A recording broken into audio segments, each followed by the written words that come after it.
kalau dipikir-pikir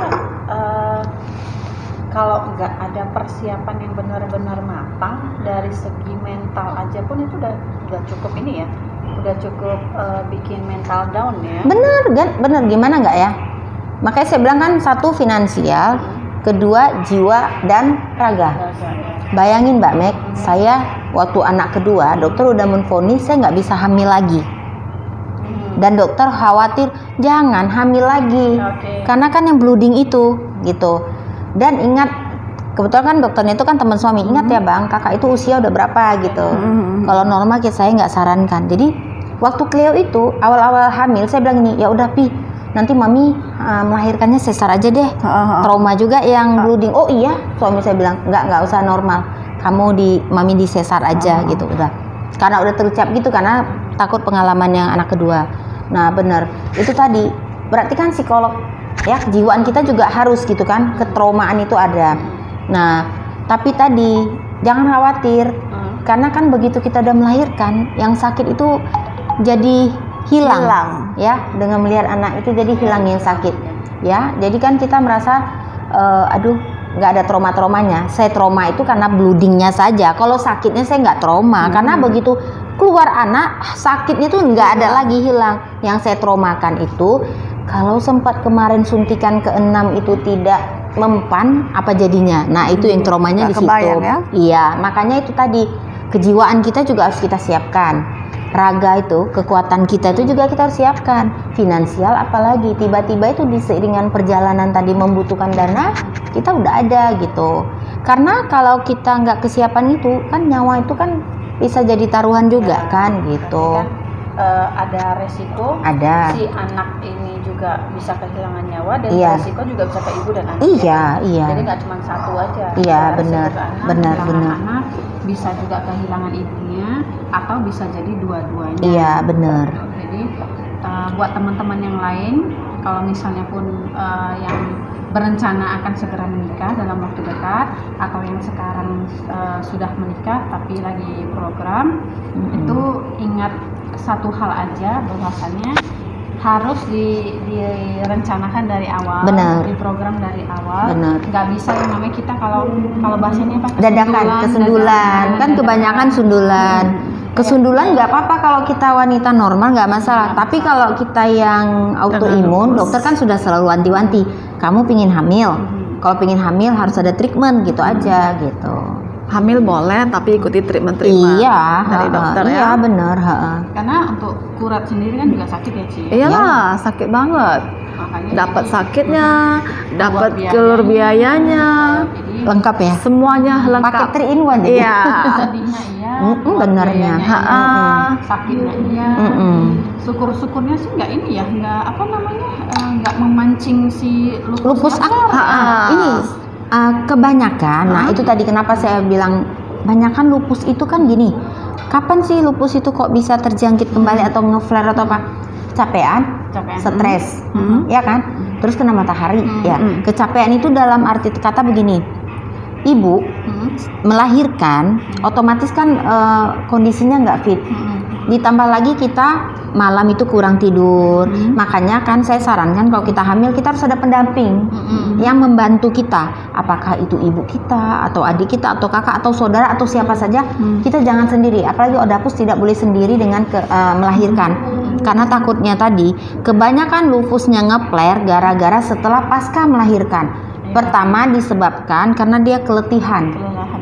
Keletihan. Kedua karena setelah melahirkan, ingat kita ada treatmentnya lagi. Jadi bukan sebelum dan sudah melahirkan itu ada treatment. Makanya kita harus ke dokter. Ada obat pas waktu kita melahirkan, pas waktu kita hamil itu dikurangi sama dokter. Nah, tapi setelah kita melahirkan obat itu harus ditambah lagi. Nah, itulah kita butuh DPL kita. Dokter pendamping lupusnya tadi. Makanya selalu selama proses kehamilan sampai melahirkan itu kita harus terus juga konsultasi ke dokter supaya lupus tadi tidak flare. Nah gitu. Jadi cerita-cerita lupus flare dan stres dan kelelahan pasca melahirkan itu satu pengalaman yang kemarin juga baru dibagi sama si Natali teman kita iya. juga, salah satu pengurus yang sekarang baru punya baby. Nah, kemarin dia chatting, dia bilang gitu kan, waktu cita-cita tentang baby, tentang ngerawat anak gitu. Dia bilang gini, ternyata Kak, punya anak itu tidak segampang yang saya bayangkan. Karena apa?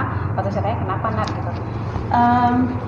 Waktu hamilnya saya berpikir bahwasannya nanti setelah melahirkan tuh pasti ada aja yang bantu. Dan ternyata setelah dia melahirkan dan punya anak, dia macam ada pasti tahu katanya lu lah ya. Ternyata setelah dia melahirkan dan dia ngerawat anaknya, ada satu hari dia itu ditinggalkan sama keluarganya. Mungkin masing-masing punya kegiatan dan dia harus ditinggalkan. Dia bilang sih kata itu dari pagi, itu padahal cuma dari pagi sampai siang, ya mungkin sekitar jam 8 sampai jam 2 siang gitu. Dan alhasil katanya itu bikin trauma tersendiri sama dia, karena dia harus handle anaknya sendiri. Dia bilang sejak dari itu Kak, aku itu paling takut ditinggal cuman sendiri sama anak katanya. Jadi suatu saya tanya kenapa gitu, dia bilang memang ternyata kita ini nggak mampu ngurus anak sendiri. Jadi saya pikir ternyata seberat ini. Waktu itu saya tanya, loh memangnya pas waktu memutuskan untuk hamil itu nggak ada gambaran betapa repotnya ngurus anak gitu? Nggak ada. Karena dia berpikir bahwasanya gampang ya, ada yang bantu. Nggak berpikir bahwasanya one day kita pasti ada bakal tinggal sendiri kan gitu tanpa keluarga. Kita harus benar-benar megang anak sendiri gitu, dan dia yang benar-benar trauma. Jadi dia katanya agak jantungan kalau misalnya ditinggalin cuma dia dan anaknya aja. Jadi dari situ saya berpikir, wah, jadi kayaknya benar yang Tony bilang kemarin bahwasannya untuk kita ini ya yang Kodapus punya anak atau nggak punya anak itu pilihan. Jadi nikah dan punya anak itu bukan satu keharusan, tapi itu pilihan. Apakah kita mau, apakah kita siap? Iya, benar. Jadi tergantung ini, dia mungkin dibicarakan matang-matang. Iya, sebenarnya ya. Karena kan ada orang begini ya, enggak pun lupus ya, punya atau tidak punya anak itu kan semua pilihan kita. Ya kan, kita mau punya anak, apalagi kita dengan lupus ya, kita mau punya anak bisa, kita nggak mau punya anak juga bisa, itu semua pilihan gitu kan. Tergantung gimana kita kompromi ya sama pihak. Nah, di sini para pihaknya siapa? Bukan suami atau istri saja, tapi keluarga kan, keluarga besar suami dan keluarga besar istri. Nah, kalau ke semua para pihak itu mendukung, ya sudah, daripada kamu nanti kenapa, terus resikonya lebih tinggi dari apa, ya itu semua itu pilihan kita gitu kan, Mek. Jadi terserah. Mau punya anak bisa, nggak punya anak ya terserah, pilihan gitu. Ya kayak saya kan juga nyaranin kemarin sama Mbak Mega juga seperti itu. Ya kalau memang nggak punya anak adik kita, anak abang kita, ya kita kasihan lah seperti anak kita sendiri. Otomatis nanti mereka kan merasa itu juga ibunya gitu. Otomatis mereka juga sayang sama kita gitu. Jadi semua itu pilihan lah. Hidup ini kan pilihan. Mau yang mana terserah. Mau jalan kiri, mau jalan kanan terserah kita. Yang nggak bisa tuh sambil jalan ke kiri ke kanan itu yang berabe. Jadi kita jadi kita ya kalau memang mau ke kanan dulu, terus baru ke kiri. Kalau kiri kanan bingung kan. Jadi ya udah pilihan, tentukan. Kalau memang keluarganya atau pihak suami atau pihak istrinya lebih berat punya anak, ya silakan, tapi ikut treatment dokter. Kalau pilihan mereka, ya sudahlah, kami takut dengan resiko sesuatu gimana terjadi, kami nggak punya anak, ya sudah, itu kan pilihan gitu. Jadi udah nggak ada masalah sih semuanya. Ada anak atau nggak ada anak itu resiko masing-masing, iya gitu. Jadi kalau di sini mungkin case-nya gitu, dari kita nih yang bertiga selain dari Oni, kalau si Ci Kristi, dia berarti Ci umur sekarang berapa Ci? 38. 38, berarti umur 38 itu juga udah mulai beresiko. Untuk punya anak. Dan kalau itu masih mau planning punya anak nggak? Udah nggak ada, udah angkat tangan ya. Oh iya, gitu. udah 2 kali kan. Dua kali udah trauma ya. Udah lah gitu ya. Kalau saya memang dari sebelum nikah juga mutusin untuk nggak punya anak memang dari awal, jadi memang kita jaga. Nah sekarang tinggal tetangga sebelah kita ini, dia belum tahu nih. Tapi tunggu, 2 kali keguguran juga nggak treatment dokter kan? Itu enggak. Ya, jadi maksudnya gini, ini pembelajaran buat teman kita yang lain, jangan langsung jangan. kami nggak mau punya juga, jangan. Atau Cici ini kan dia keguguran 2 kali, ingat keguguran Ci Kristi karena dia tidak treatment dari dokter. Saya ikut treatment aman. Jadi boleh melahirkan, boleh tapi treatmentnya gitu. Jangan seperti saya. Iya. Ini pengalaman ya buat teman-teman ya. Ikuti saran dokter seperti yang dibilang sama Bu Ira. Ikuti treatment dari dokter semuanya. Siapkan juga finansialnya. Iya, pastinya. Itu ya, Nuna ya, pelajaran. Jadi untuk Nuna yang sedang menanti jodohnya, menanti untuk dilamar. Jadi kalau misalnya akhirnya merit, jangan lupa seragam kita ya. Baru mau kebilang tadi. Baru mau dibilang jangan lupa seragam. Udah bilang warnanya. Warna apa ya? Ungu ya? Ungu. Oke, ungu ya. Oke. Kalau ungu ya. Oke, saya harus juga matchingkan dengan jilbab ya. Nuna udah senyum-senyum aja. Ini udah rencana ini ya, udah rencana. Udah senyum-senyum ya, udah senyum-senyum. Dibahas dulu ya. Iya. Calon suami ya.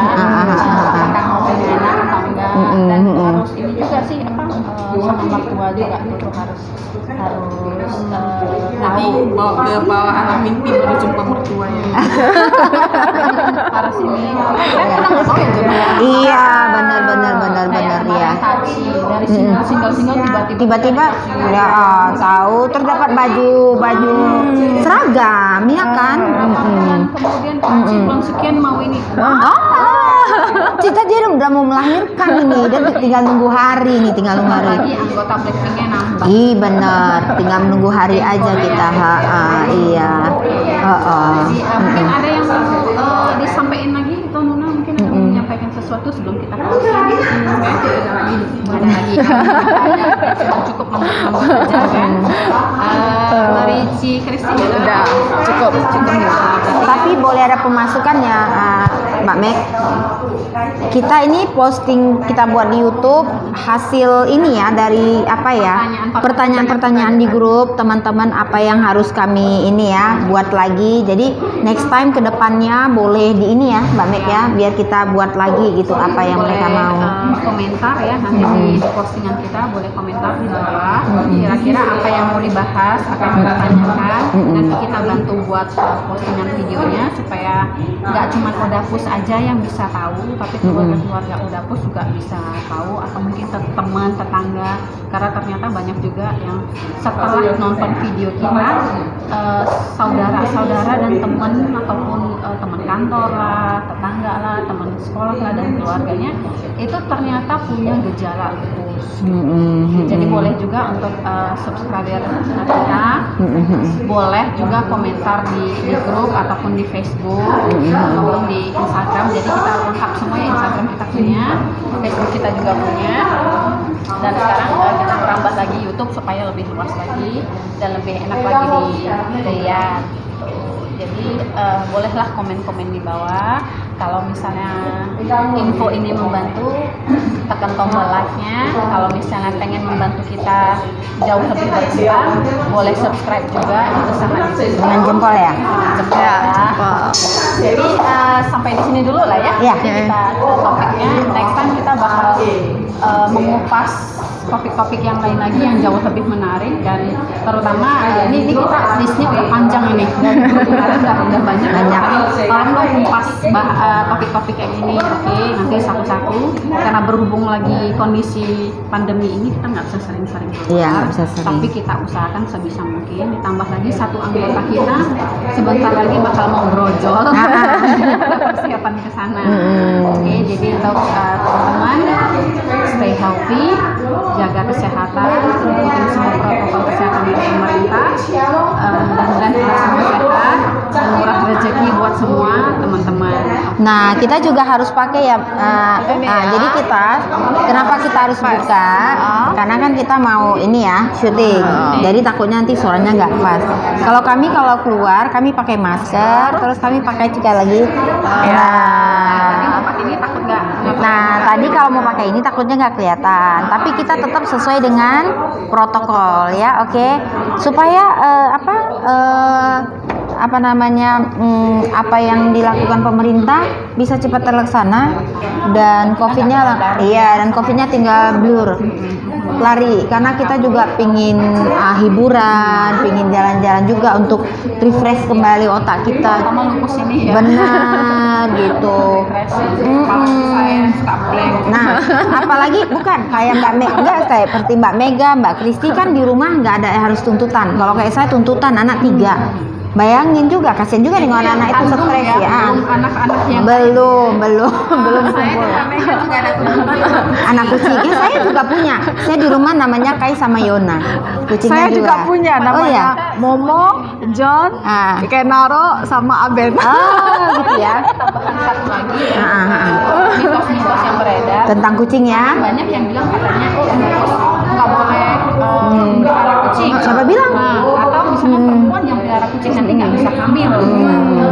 Itu nggak benar sama sekali. Itu semua nggak bener lah ya. Nah, Itu nggak benar. asalkan kucingnya ada dapat diimunisasi ya, kita divaksin.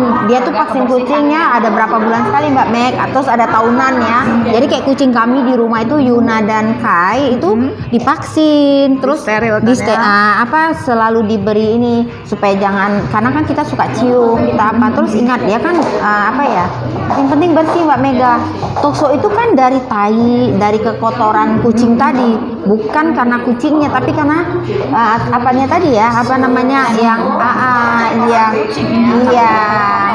iya benar gitu. Terus daging dari hewan ini dikonsumsi mana? Benar. Jadi kalau kita pelihara kucing kebersihannya oke, mantap.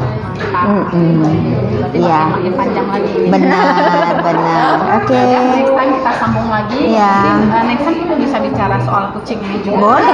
Tapi kalau soal pelihara kucing, ini maminya kucing. Maminya kucing. Masalahnya saya nggak pernah diwawancara. Ya, nanti gantian. Maminya kucing diwawancara, kita jadi pembawa acaranya. Oke. Sampai di sini dulu. Ya. Next time kita ketemu lagi. Oke, see you next time. Bye.